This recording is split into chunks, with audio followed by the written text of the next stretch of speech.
আচ্ছা, আমাকে আরেকটা কথা বলেন যে আপনাদের মনের মধ্যে এরকম তার আশা আছে যে আমি আল্লাহর নবীকে স্বপ্ন দেখব?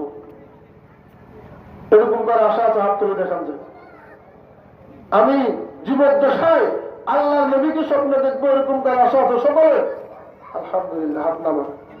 তাহলে আমি একটা ছোট্ট কথা বলতেছি, আল্লাহর নবীকে স্বপ্ন দেখার জন্য একটা ছোট্ট আমল, এই আমলটা বললে আমরা করবো তো ইনশাআল্লাহ।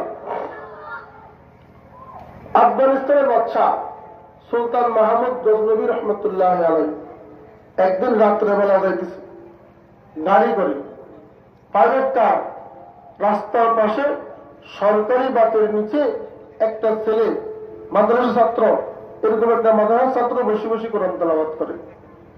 কনকনে শীত, শীতের তেমন কাপড়ও নাই তার কাছে, তারপরে কনকনে শীতের ভিতরে বসে বসে কোরআন তেলাওয়াত করে। সুলতান মাহমুদ গজনবী রহমতুল্লাহ আলাই ড্রাইভারকে বললো গাড়ি থামাও, ব্রেক করো। ব্রেক করলো, নামিয়া ওই ছাত্রকে জিজ্ঞাসা করলো, বাবা তোমার বাড়ি কোথায়? বলে ওই নিমতলা বাজারের পাশে। তুমি কোথায় পড়ো?